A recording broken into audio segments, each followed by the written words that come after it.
Hello, viewers. Welcome to the show Deep for Deep. I'm your host, Linda Lively. We will be talking about moms and dads at 20s. And I am with one of my guests here. He's a mentor, a leader. He's so many things. He'll be telling us about him briefly. Karibu sana. Yes, thank you so much, Madam Linda. I feel so appreciated. Thank you for giving me a chance to speak on your show, Deep for Deep. I feel privileged. My name is Lucky Mokendia. I work with the network marketing industry called ELR, which stands for Experience Life's Reality. I also run an insurance firm called Highlights Insurance. And most importantly, I am a father of one. I'm a proud father of one son. Thank you so much. Wow, that's nice. Now, before we get to the main agenda, and that is tackling the topic for today, help us know you a little bit. Maybe you can tell us where you come from, how many you are in your family, what is your relationship with your parent, and maybe your siblings, if you have any. Yes, Linda. Okay, I have a long history, a very long story, but I'll cut it a bit short. I'm a last born in a family of 10. Yes. But growing up, I didn't really see my dad because he died a few months before I was born. He succumbed to high blood pressure and all. Then by the time I was coming to, I didn't really find him. So I grew up with my brothers, some of them, and a bit partially with my mom. So it's been quite a hectic learning journey, but life has done me well. Look at me. Yeah. Yes. I'm so sorry about your dad. You've said you grew up with your brothers and partly your mom, right? Do you mind telling us a little bit about, your relationship with your mom and your relationship with your siblings? So my relationship with my mom, it has not been so well because I have been so distant from her. Like I think I've grown up with her for only like 8 years. So after my dad died, our family collapsed. He was the sole breadwinner. So when he died back in 95, our family collapsed because there was no money, there were so many kids to raise, so much to be done, so much pressure. So our family broke. Some of my elder sisters, they moved to other places, and a few of us, the younger ones, we moved to another place. We relocated. We began from scratch. So at that time I was a bit young. I can't really remember how it was like, but we managed. So when I was like 9 years of age, I stopped living with my mom. I went to live with one of my elder brothers, our firstborn. So from there on, I can't really tell how my relationship with my mom has been because like I've seen her like countable times, like maybe I would say give or take 9 times. Then with my brothers, I also didn't get to grow up with most of them. My relationship with, I would say, all of them is a bit estranged, like we're not close. I'm the youngest. Some got married before even I got to know them. Then there are few that I have some bonds with. Hatujajuana sana. So it is a hectic situation, but all in all, I count myself lucky, honestly.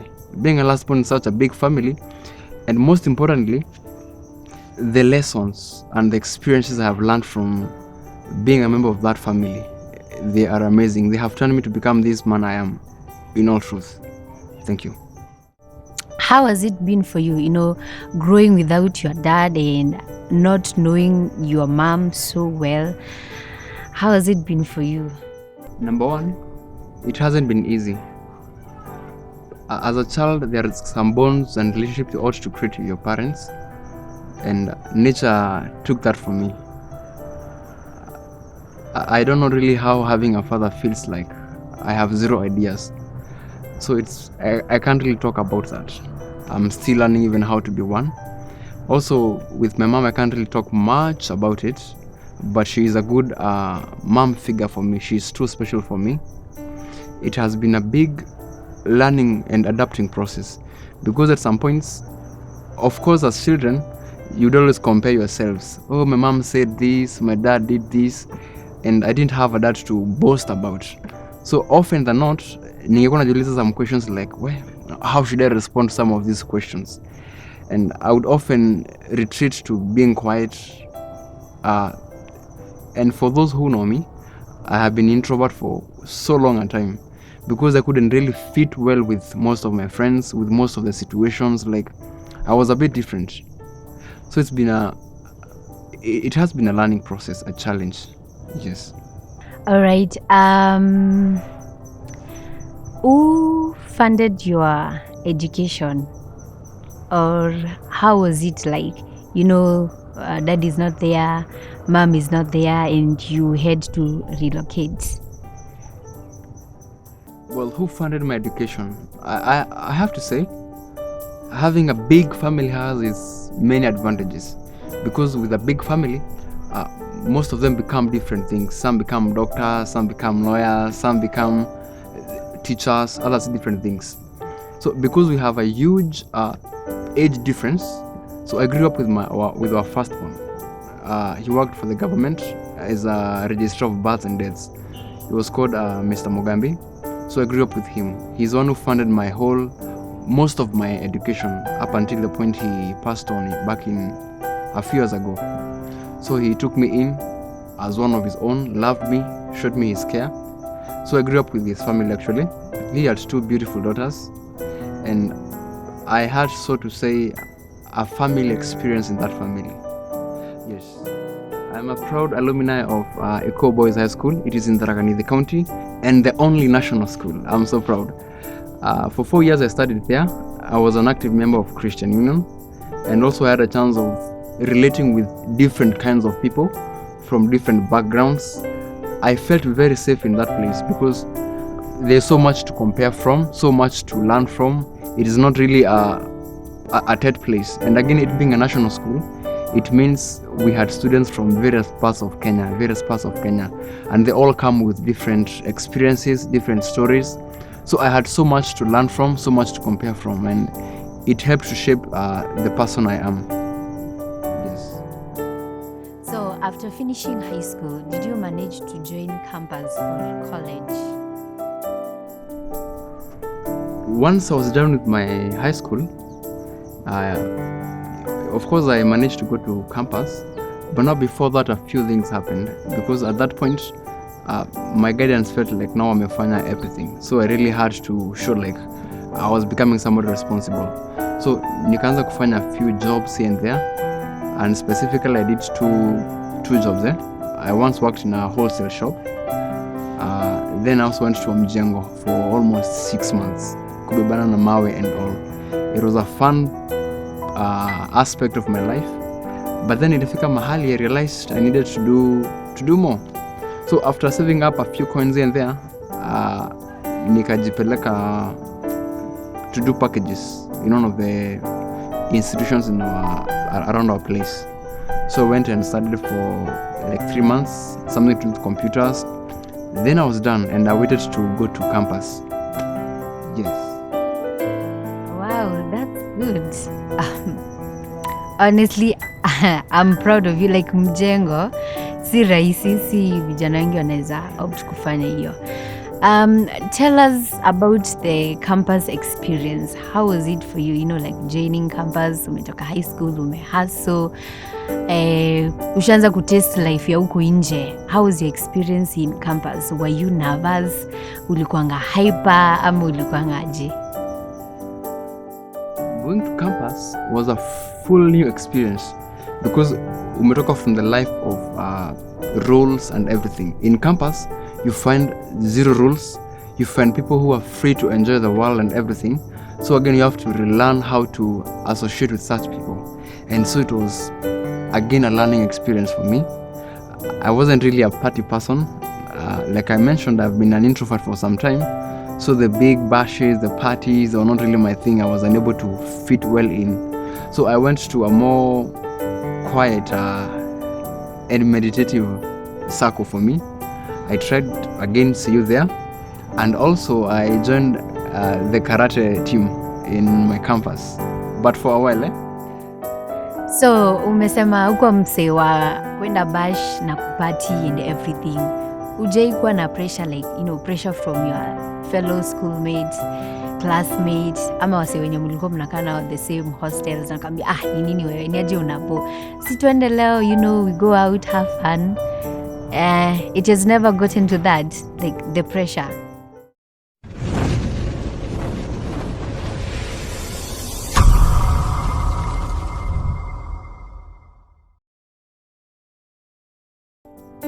At some point, it got there because I'm also human, and I felt the need to maybe go out of my normal way. And so actually, I remember one time I tried going for a bash, but I realized haikuwa inanishika vizuri. The noises,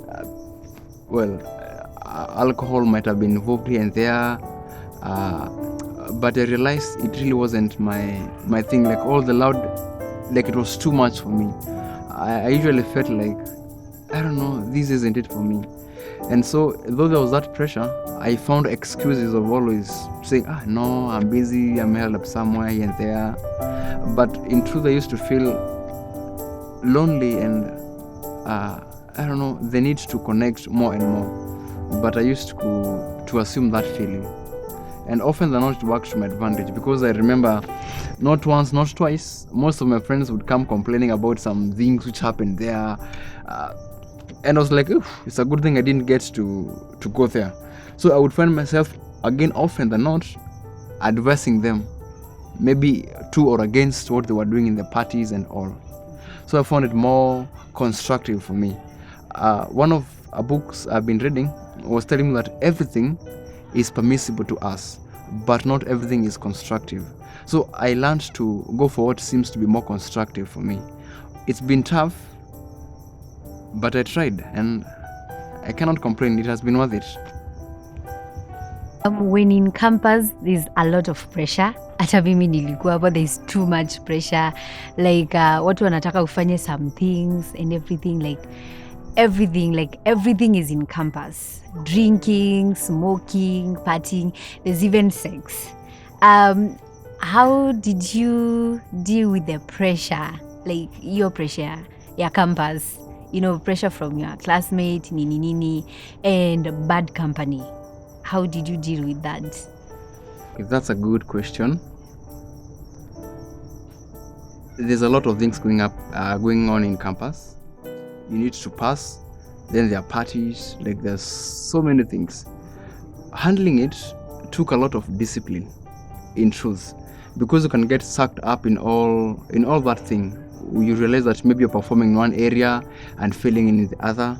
But I also learned that you're a product of what you feed your minds.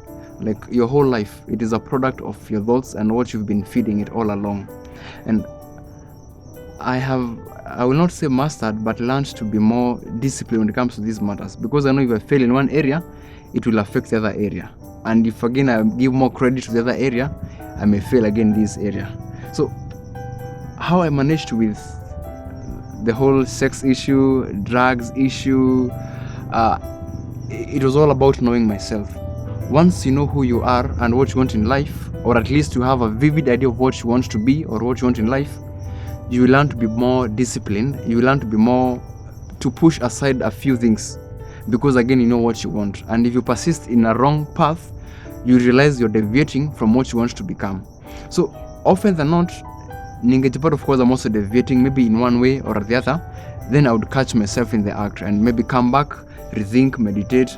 I'll be like, is this really right for me? Then I'm like, no, it's not. Then I kind of come back to what I want to be.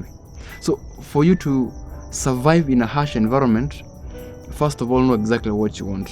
Because if you know what you want, you'll not get sucked up in the noises, in the whole confusion. You'll give right time to education, right time to friends. You learn how to allocate this to that.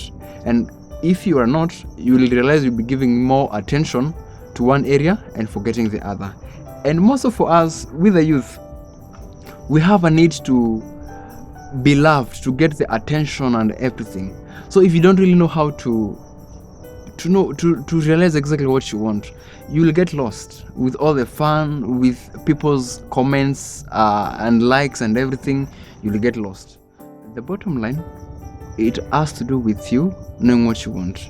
And so now when you have learned exactly what you want, if you train your mind, if you train yourself, you will know how to allocate the right time to this and the right time to this other thing.